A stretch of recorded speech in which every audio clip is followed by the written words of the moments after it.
The Death Mage Who Doesn't Want a Fourth Time. Side Chapter 6.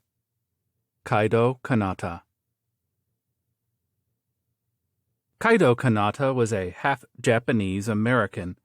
His real name was Kanata Kaidou, but almost nobody believed this when he told them, because both of his parents were of Asian descent, so his appearance was mostly Japanese.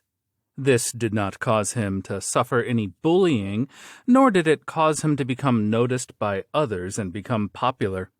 His grades were average, with his athletic abilities being a little better than average. The differences in English in Japan and English in his home country actually made his grades worse, and he lost his life in a terrorist bombing attack during a school field trip. Kanata, we're reaching the drop point soon. Kanata, who had been reminiscing about the past, came to his senses as the pilot called out to him. Got it, he responded as he checked over his parachute equipment one more time. In the past, he had once gotten full of himself and made a mistake that almost cost him his life during drop training, so he was sure to be particularly careful when it came to inspecting his parachute. Magic and cheat-like abilities, people in Origin would call these gifts. During the 28 years that had passed since Kanata was reincarnated in this world, he understood that these gifts would not prevent him from dying no matter what. Now then, let's hurry up and sterilize these terrorists, he said. Oi, Kanata, the mission is to rescue the captured daughter of the president, the pilot reminded him. Don't forget that. I know, said Kanata. By the way, do you think the president would be angry if I asked for his daughter's contact information? No comment. Also, Lady Hana is only 15 years old. She's half your age, man. I'm still in my 20s. I'm not an old man, Kanata protested. If including his previous life, he would be in his 40s, however. Is that right? Well then, hurry up and get going, Gungir. I hate that code name. Giving an exaggerated sigh in embarrassment over his code name, Kanata jumped out of the helicopter that was camouflaged with light attribute magic. When Kaidou Kanata was reincarnated in Origin and awakened to his memories of Earth as well as his new powers, he became Kanata Smith. Though his last name was different, he had thought that the god had made unnecessary effort in allowing him to keep the same first name. He began adapting to his new environment. Origin resembled Earth other than the fact that magic coexisted with science. The number and shapes of the continents were similar, and even the international situation was the same. This helped him adapt more quickly. Though Kanata did his best not to use his cheat-like ability in order to keep them hidden, he did not hide the aptitude for magic that he had been given. Unlike in his previous life, he spent an enjoyable, bright childhood as a prodigy. His parents were wealthier than his parents on Earth and soft on their genius son, buying him anything that he wanted. He was always the center of attention at school, and by the time he entered his teenage years, there was never a period of time where he didn't have a girlfriend. It was truly smooth sailing, a dream-like second life. It seemed like he would have a hard time with his studies from university onwards, but if he kept extending his ability magic, he would easily continue being a famous person. That was what he had thought. However, as he approached his late teenage years, he was reunited with the others who had been reincarnated in this world with him. Even the fact that I'm skydiving toward a house of terrorists with an assault rifle and a combat knife, it's all because of that guy. Amemiya Hiroto, this world's hero, the leader of the 100 people who had been reincarnated here. Though Kanata possessed only one cheat-like ability, Amemiya Hiroto possessed multiple. He was a man with an overwhelming amount of power. He had been finding and gathering the other reincarnated individuals. He was a bastard straight out of American comics, with the ideal of using their powers for world peace. With great power comes great responsibility. It's the first time I've heard something like that outside of a movie. Come to think of it, how had that movie's sequel gone? For some reason, the Green Giant was more popular in origin, so that hero hadn't been turned into a movie yet. Was it possible that using power alone to scatter your wizard enemies was more popular? There had been backlash from critics who complained that there was too much emphasis on ancient magic, however. Thinking about such things, Kanata opened his parachute and cast his magic, whose incantation he had recited in advance. He manipulated the heat and atmosphere while refracting the light around him, making him appear transparent to the terrorists on the ground. He was essentially a mirage. Now then, this should fool them, or not? Holes appeared in Kanata's parachute, one after another. Realizing that his parachute was being shot at from the ground, he cut himself free from it and fell near the suburb ruins that the terrorists had holed themselves up in. Amemiya, Hiroto, and the others who were reincarnated in origin were, in Kanata's eyes, the worst. Hiroto insisted that the cheat-like abilities granted to them by the god were gifts and organized a rescue team that operated internationally. A team of heroes, so to speak. They dealt with natural disasters and fought mysterious undead monsters that appeared out of nowhere, making appearances in charity parties to sign autographs for children, and went on television to give interviews. Even Kanata acknowledged that they had the ability to do this. He worked so hard that it would be impossible to believe that he had been a NEET on Earth, kicked out by his parents, and was riding that ferry in order to go and live and work in a relative's factory. But Kanata wished that they wouldn't get him involved. He hadn't admired the protagonists of adventure or action movies, nor did he want to perform hard work and become covered in sweat and dirt for the sake of people whose names and faces he didn't know. He would have been satisfied with simply relaxing, being pampered by those around him, and living an enjoyable life. The thing that he found difficult to understand was that many of his school friends from his previous life supported Amemiya Hiroto. Everyone was overjoyed at becoming superheroes. They happily traveled west to provide disaster relief and east to assist in criminal investigations. They rejoiced in their lives as they were hugely popular in the media. Of course, not all of them were happy. There were more than a few of them who found it troublesome to be exposed to the media. However, even they still supported Hiroto. They said that it was better to stay in a single organization so that the world's nations wouldn't use and exploit their special non-magical powers in undesirable ways. Now that the organization had been created, being widely acknowledged and trusted by those outside the organization, the common people in particular was more important than anything. That was what they said. Because the great majority of those resurrected here supported Amemiya, making objections would require courage. And apparently the governments of each nation had already been aware that Kanata possessed a special ability, even before he reunited with the others. His name, face, and mana seal, Origin's equivalent of Earth's fingerprints and retina patterns, were all already known. If he hadn't reunited with Amemiya and the others, it would probably have been people from the government appearing in front of Kanata instead. Amemiya said that gathering into a single organization and appearing before the media was to intentionally keep all information open so that intelligence agencies and criminal organizations could not take advantage of them. But Kanata felt that his well-being was none of Amemiya's concern.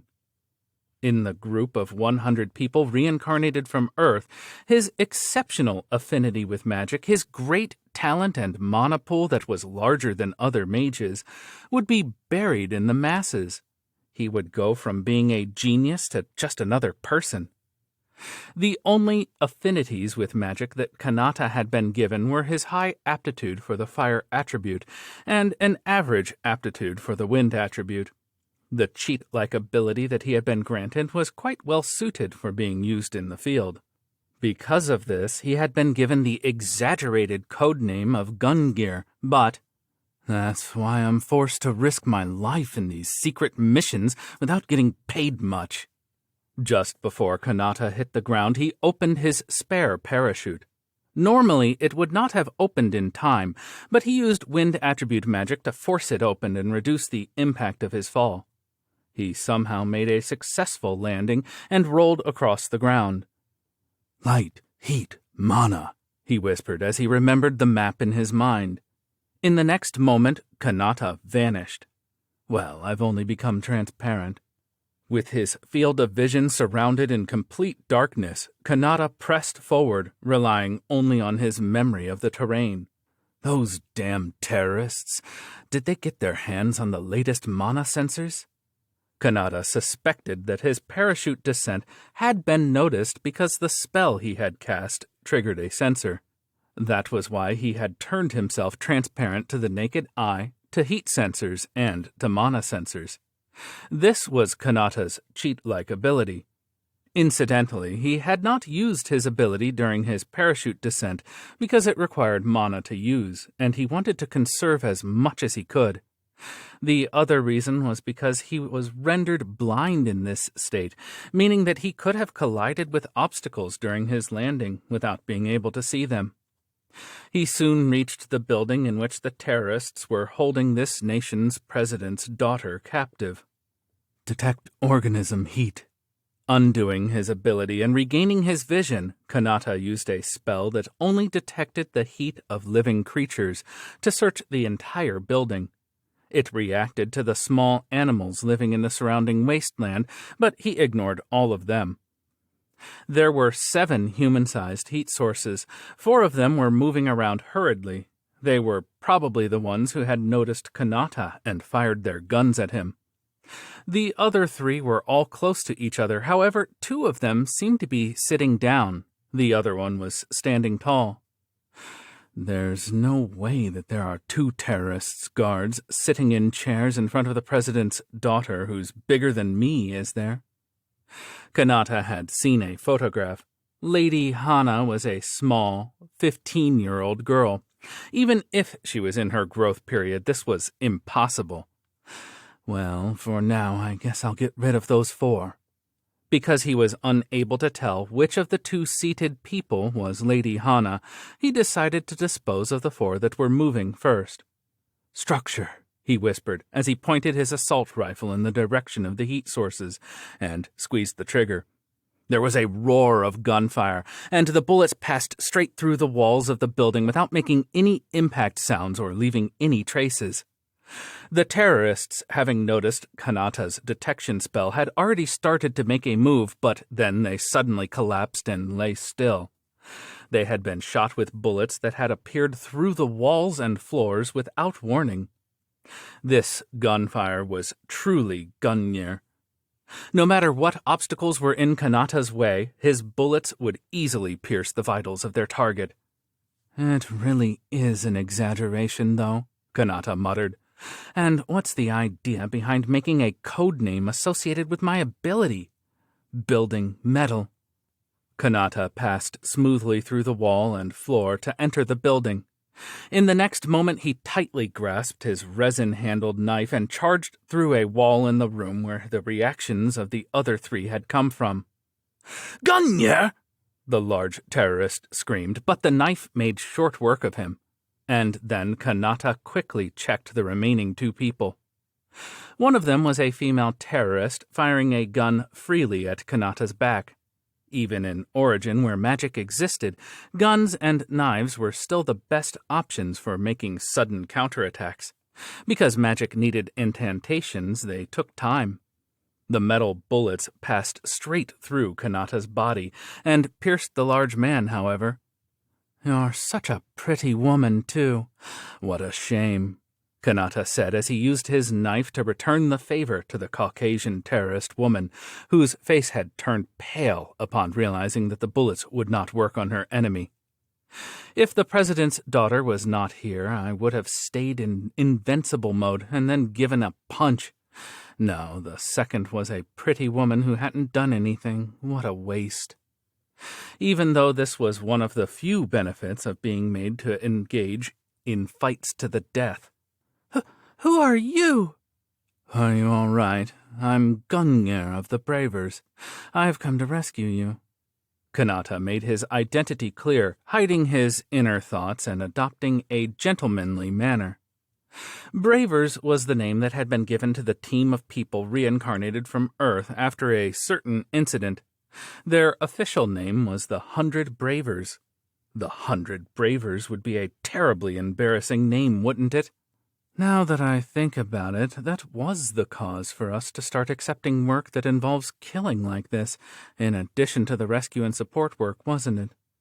That was when they had gone to a secret research laboratory in a European military nation to exterminate one of the experimental subjects who had become an undead and gone on a rampage.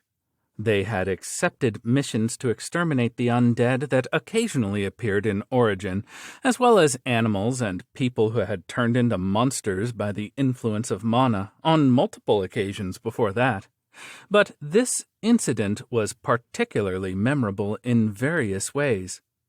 First, the Oracle Endo Koya, who provided predictions on what methods should be used to complete requests, had provided a very strange method of defeating this undead.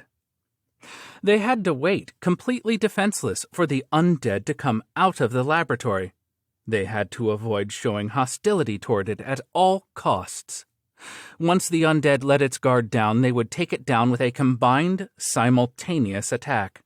They had questioned the Oracle's sanity after being told to be defenseless before a dangerous enemy, but when they actually executed his plan, the undead let its guard down and was defeated in a one-sided fashion. Kanata had been truly bewildered, wondering what it was thinking, but things began to progress rapidly from there. That undead, or to be more specific, the mana of the person who had become that undead, had been the secret behind the new pharmaceutical products and medical treatments that the military nation had been exporting. Death attribute mana, which had never been discovered before. Kanata and the other Bravers had obliterated the only source of this mana from the face of the planet, not even leaving a single fragment of flesh behind. Of course, the exports stopped. New pharmaceutical products and magic items were impossible to create, and the entire world began competing to do so. And in the shadows, with the information extracted from the remaining data and the few survivors of the laboratory as a basis, each nation desperately tried to search for or create a second death attribute mage. Kanata and the others were asked repeatedly whether they could use their gifts to create death attribute magic. Koya, the oracle who was supposed to be able to answer this question, said, That person was someone who shouldn't have existed in this world. In order to save him, we had no choice but to do this," and then remained silent on the matter. Feeling sympathy for a single guinea pig? This is why I can't deal with amateurs, Kanata thought. But as more of the illegal research facility and its investigation on death attribute magic was exposed, he realized just how abnormal that undead's existence had been. If they hadn't killed it, it might have been them who would have been killed. At the very least, over half of those who had gone to the laboratory would have died. As Kanata attended Mass at the church every week, he thought he could sympathize with the undead a little. If death attribute magic was mastered, immortality would apparently become possible. But things had become a mess because of the powerful people who wanted to obtain that immortality and the religious people who refused to accept it. That was why the president's daughter had been kidnapped by terrorists, and that was why Kanata had come to rescue her. Huh?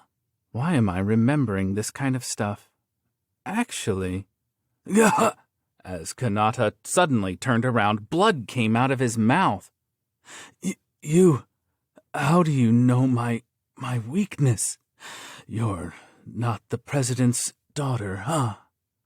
Hannah, who had been clinging on to Kanata, had plunged her arm deep into his solar plexus. It wasn't something that the president's daughter was capable of doing. "It's me, Kanata," Hannah replied quietly as her appearance silently changed. The young Caucasian girl turned into an Asian woman in her late 20s. You, metamorph, why?